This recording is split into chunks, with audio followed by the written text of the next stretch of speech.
nhớ xong đó nhớ xong của nhớ sau của nhớ cho đó này nè lấy tiền nhà nó chè tơ ba sáng cả nè cũng nhớ cho vào ta là chả của chia nhớ đâu mà mong vì lệ nè nhớ rồi sàn trò nó ok lấy tiền nhà nó chè tơ sáng cả của nè là do họ tự sâu của họ sâu lấy chè sâu của nè mà cho nó chỉ cho nà li no nữa nà li no nà tôi số to li no đó nà li no đó nà li no đó nà li no đó ok cái này sẽ đợi lên từ họ nhẹ nó chè họ nhẹ nó chè họ này nó ác cũng thế này lúc nào giờ lúc họ lời li no giờ tôi chơi muốn nó đóng họ lời nữa nó chỉ là nhỏ tao xứ chè này nửa chở nó có lẽ đi lo chứ nó dọc giống nhà nó dọc ok thì mình mua có lẽ nó để thấy có lẽ nó hết dọc có lẽ nó dọc có lẽ nó này còn nó dòng cô sẽ trở lại dọc thì nó giống nhà này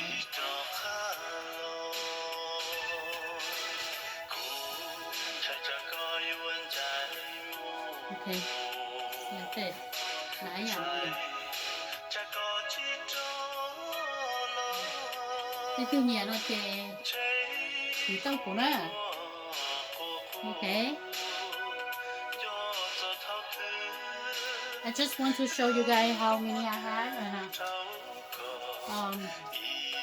how you wear like that okay this is this is a large size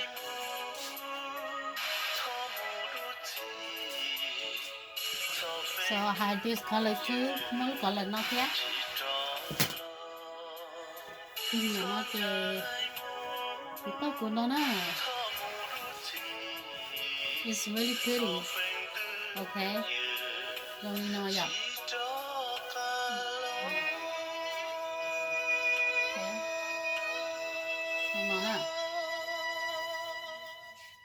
như thế là phải nhẹ theo nhẹ nó chè tí tóc của nó giống nào cơ ok nó liệt cái chân nào rồi cái lời liên đâu xứ nằm mù tập trung lo nằm mù nó and the top thế này cái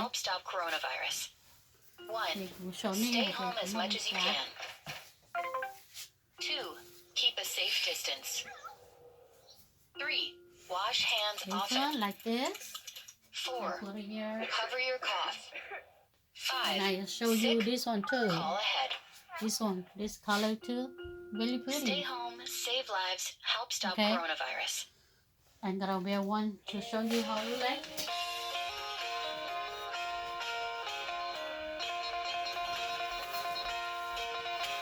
This one, okay. Okay, nó giống vậy mà.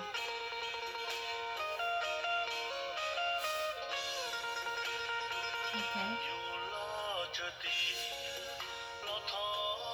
Giống như này okay. Là lên nó xứ.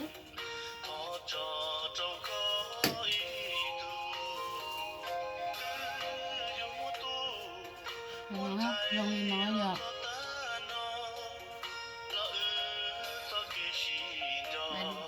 Ngoài như this is a blue giống như nó vậy. Okay.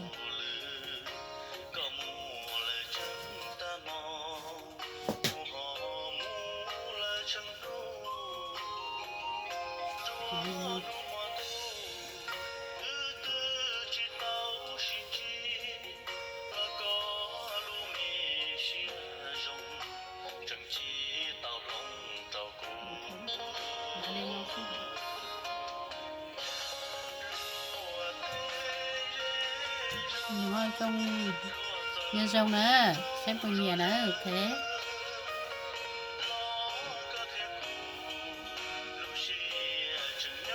I want to make different colors too rồi mua cũng giống lấy tự nhiên á lấy tự nhiên nó lấy cái tàu của tàu nữa của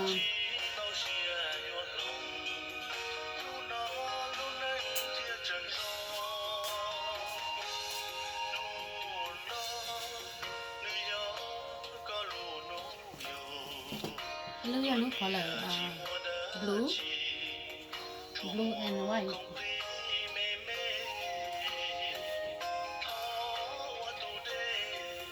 like this okay now lên nào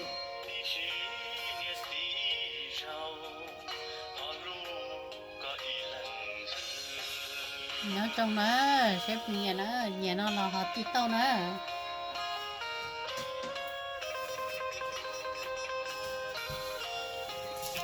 and this is different color too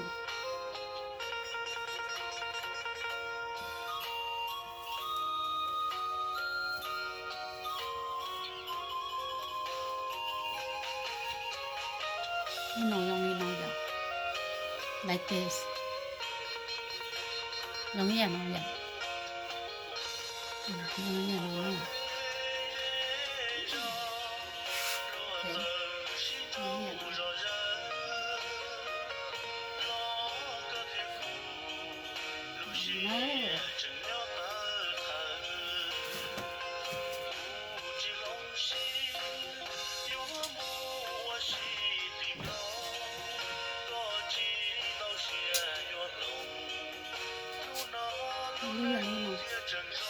lúc nào mình cũng khá là mấy mình show mình chỉ nó so nên tiếng nhà nó show đó tao đó is black and white okay lúc nào show mình chỉ nó is shorter okay but this is size small for me lúc nào size small đó cũng là I need the bigger size lúc nào okay lúc nào size small okay giờ lấy từ nhà thế họ xả tàu đó là họ mới xài được của nó cũng nhớ cho họ mới xài cho của họ YouTube nó thế cũng ta la nhớ cho sample nè nhớ cho là lúc rồi ta la chụp một chiếc là giờ lúc món về lại nè ok thì nên từ họ đi nó là mới xài của nó cũng mà đi họ đang đi thả đồ thế dòng xe tàu sinh chi thế nè bỏ lò nè họ bán xe đó nhá chụp phong chi thế nè từ họ xả tàu nó là họ thì tàu của nó ok và cho nó